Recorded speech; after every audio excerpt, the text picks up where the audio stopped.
Medjitou de Djemeldine Benchenouf. Salam alaikum, Zulfilaoun, bonsoir. Si on nous avait dit il y a seulement une cinquantaine d'années ce qu'allait devenir le monde, qui est le nôtre aujourd'hui, comment nous allions devenir des esclaves sidérés d'une consommation addictive, comment allait se pervertir notre mode de vie, combien nos mœurs et nos valeurs les plus ancrées dans nos traditions allaient dégénérer, et de quelle façon, malgré les hallucinantes avancées technologiques, et bien que la planète soit devenue une sorte de village hyper connecté, comment nous allions devenir aussi manipulables, conditionnables. Si on nous avait prédit tout cela, et bien plus encore de ce que nous vivons aujourd'hui, de ce que nous subissons aujourd'hui, nous ne l'aurions certainement pas cru, tout simplement. Mais le plus incroyable, le plus incompréhensible et qui se produit aujourd'hui sous nos yeux, est cet abrutissement de masse, cette génération spontanée d'une nouvelle armée de mercenaires de la communication.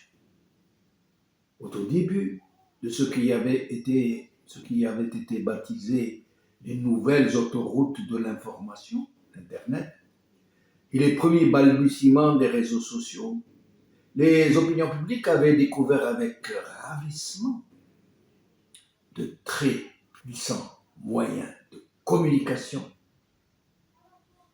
qui semblaient avoir été mis à leur service, dont ils pouvaient disposer tout simplement pour agir contre les despotes, contre les forces de l'ombre qui avaient pris subrepticement les leviers de la décision politique partout dans le monde, y compris dans les démocraties occidentales. Ce fut, rappelez-vous, une période magique. Les maîtres du monde qui étaient pourtant à l'origine de cette miraculeuse entre guillemets, invention d'Internet, puisque celle-ci avait été empruntée curieusement à une technologie de l'armée américaine. Les maîtres du monde, disais-je, visible ou non, se sont d'abord montrés très inquiets de cette brutale intrusion de ce qui au début avait été qualifié de journalistes citoyens. Des scandales éclatés un peu partout, des révélations très graves, sur des scandales financiers, des génocides, sur la subversion exercée par la CIA et autres chevaux de Troie dans la vie des peuples, qui étaient tous plus étonnants les uns que les autres. Les plus grands journaux d'investigation du monde semblaient être passés au second plan. Ils n'avaient plus d'autre choix que de relayer les informations du journalisme citoyen ou de ce qui semblait être tel, avant que nous ne découvrions que les sempiternelles forces occultes et les pouvoirs despotiques s'étaient très vite ressaisis et qu'ils avaient trouvé la parade en infiltrant elles-mêmes ce journalisme citoyen, les réseaux sociaux, pour y distiller avec infiniment de sournoiserie des informations qui les accusaient eux-mêmes, mais qui dans la réalité, avec beaucoup de doigté, allaient se révéler des coups tordus de très haute intensité. Puis, après une sorte de stupéfaction générale, somme toute très passagère, ont suivi tous les régimes despotiques du tiers-monde, qui avaient failli entre-temps être emportés par la déferlante planétaire des printemps politiques, de l'éveil politique. Certains parmi eux en ont d'ailleurs payé le prix. Les autres allaient très vite se ressaisir, s'adapter à la nouvelle donne et eux aussi entrer dans une logique de subversion et d'infiltration des mêmes réseaux sociaux qui s'étaient organisés contre eux. Totalement déstabilisés au début de la prise de conscience citoyenne et des coups de boutoir qui leur étaient assénés par les cyber-militants, ils avaient commencé par essayer de réagir avec leur presse domestique. Celle-ci s'est montrée tout à fait inopérante, comme ce fut le cas en Algérie, à plus forte raison qu'une presse en ligne avait réussi la gageure, malgré ses maigres moyens, de fournir une information un tant soit peu objective, en tous les cas indépendante du régime, du moins à ses débuts.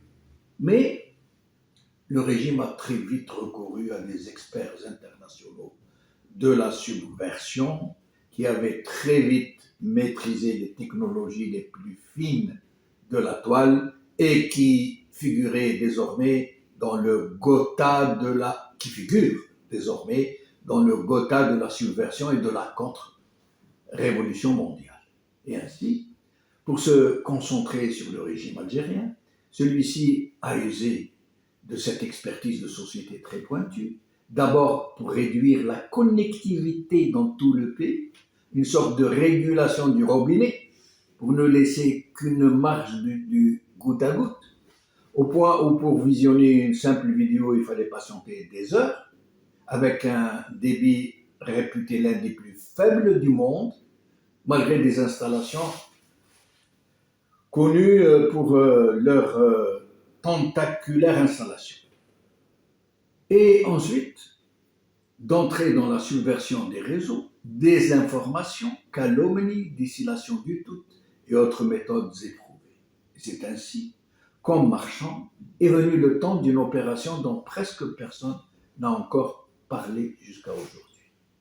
La mise en branle d'une armée de l'ombre, d'une véritable organisation de cyberbaltagia pour infiltrer, subvertir et intoxiquer les réseaux sociaux citoyens. Sous le prétexte d'une lutte contre la cybercriminalité, une structure policière composée de techniciens de haut vol, dont il faut préciser qu'ils ont été formés par des experts en subversion et perfectionnés par l'Union européenne, s'est donc spécialisée dans l'espionnage des opposants.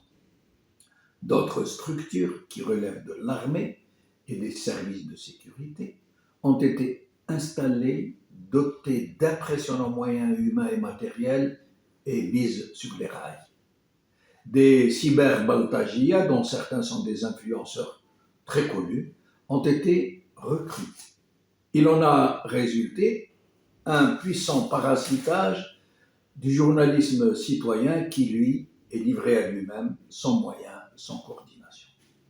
Il n'a pas fallu de plus pour intoxiquer l'opinion publique algérienne, infiniment plus qu'il ne le fait ce régime avec son habituelle presse domestique privée au public, et qui ne lui sert désormais plus à rien en fait, si ce n'est de la mettre en avant pour se vanter de disposer de plus de 180 journaux et tutti quanti.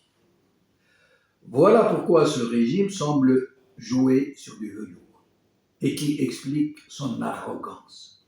Il a repris du poil de la bête et se comporte avec autant de brutalité parce qu'il croit avoir définitivement réglé le problème de la communication et de l'opposition, parce qu'il leur a créé une armée de cyber-mercenaires, parce qu'il a investi les réseaux sociaux et qu'il y a semé la vulgarité, le baltagisme et le syndrome de la soumission. Voilà.